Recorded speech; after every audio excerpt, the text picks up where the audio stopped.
Di depan Gunung Wuji, ramai. Kerumunan besar orang. Pemuda tampan itu juga berdiri di antara mereka. Di matanya, Sui berdiri di antara langit dan bumi di kejauhan seperti pedang yang tidak bisa dihancurkan. Itu tak tertandingi di dunia.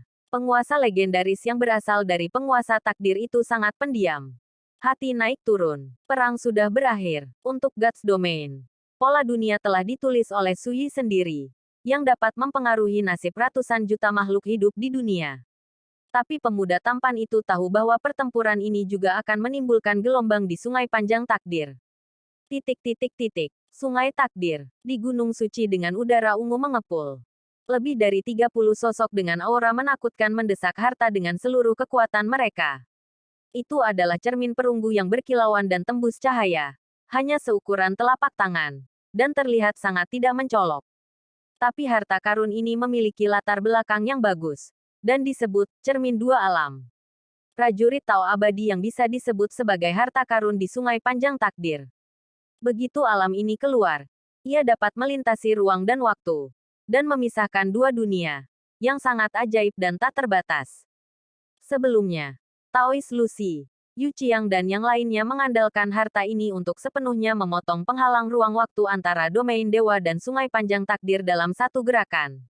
Dan tujuannya hanya untuk mencegah Sui merasakan aura Sungai Takdir selama pertempuran, dan menerobos alam untuk membuktikan kebenaran. Mereka lakukan. Sui gagal membuktikan Tao dengan sukses. Tapi, mereka juga kalah. Ketika iblis jantung dari kehidupan pertama menyerang dan membunuh seluruh penonton, tokoh-tokoh besar di alam abadi itu segera terlibat. Beberapa menjerit dan batuk darah. Beberapa menderita luka berat dan jatuh ke tanah. Adegan menjadi kacau untuk sementara waktu. Cermin dua alam kemudian kehilangan kendali, mengeluarkan suara mendengung, dan jatuh ke tangan Taoist Lucy. Dia menghancurkan sendiri avatar Dao. Dan menanggung sedikit beban. Tapi itu juga tidak nyaman. Wajahnya menjadi sepucat kertas. Aku kalah. Dia memegang cermin dua dunia dan tetap diam. Keengganan yang tak terlukiskan menyebar di hatinya. Lucy, bukankah kamu mengatakan bahwa pertempuran Gunung Wuji adalah hal yang pasti? Mengapa kamu kalah? Di kejauhan, suara tanya marah Yu Qiang terdengar.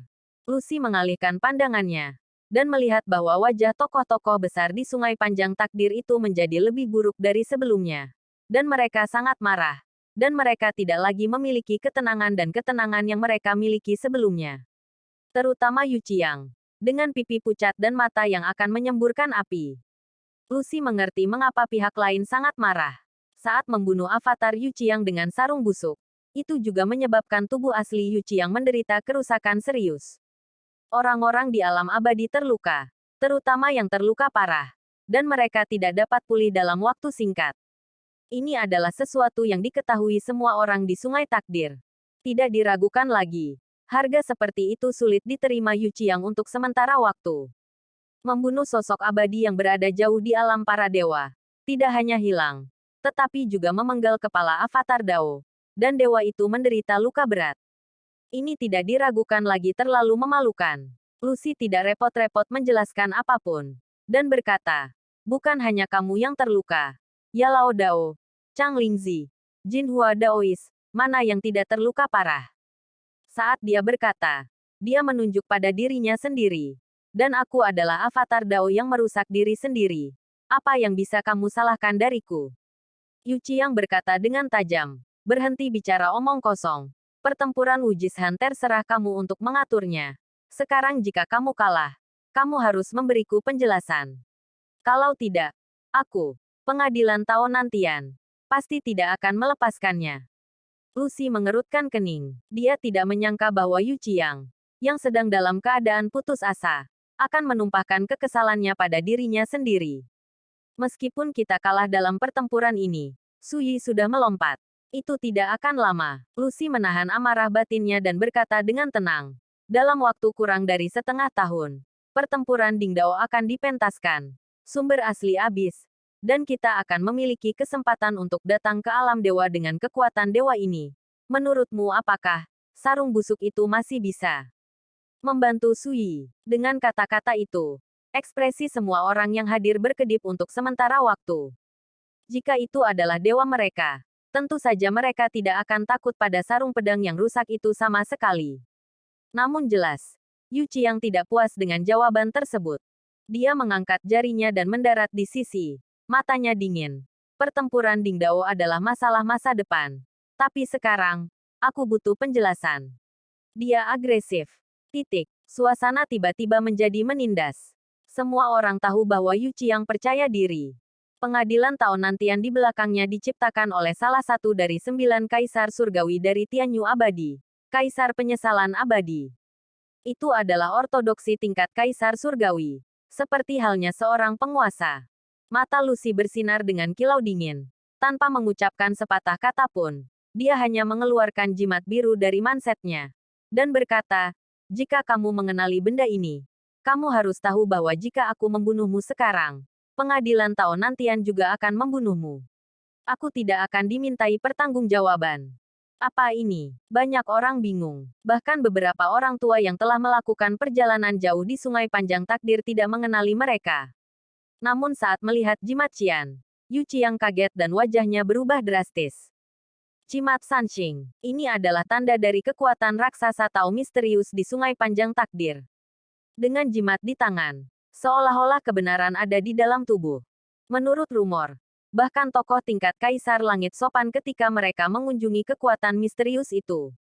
Alasan mengapa Yu Qiang mengetahui dekrit jimat Sanxing adalah karena dahulu kala, sebagai sesepuh sekte, dia mendapat kehormatan untuk mengikuti Patriark Kaisar Changhentian untuk mengunjungi kekuatan misterius itu sebagai tamu. Yu Qiang ingat dengan jelas bahwa ketika keberadaan Patriark yang menakutkan adalah seorang tamu, dia juga menahan amarahnya dan bersikap sopan. Penampilan seperti itu adalah satu-satunya saat Yu Qiang pernah melihatnya dalam hidupnya. Dan kejadian ini juga mengejutkan Yu Qiang yang masih terukir di hatinya dan tidak bisa dilupakan. Tapi dia tidak menyangka bahwa karakter seperti Lucy akan benar-benar muncul dengan token milik kekuatan Tao yang misterius itu. Pada akhirnya, tanpa mengucapkan sepatah kata pun, Yu Qiang berbalik dan pergi bersama yang lain. Tindakan semacam ini membuat semua orang di sekitar Lucy terkejut. Dan segera menyadari bahwa jimat biru di tangan Lucy yang menekan kesombongan Yu Qiang. Biarkan dia tidak berani mengkritik apapun lagi. Dan pergi dengan putus asa. Untuk sesaat, cara semua orang memandang Lucy berubah. Seseorang dengan ragu-ragu berkata, Saudara Lu Dao, beraninya kamu bertanya asal-usul jimat Qian ini, yang dapat menakuti Yu Qiang dari pengadilan tahun nanti.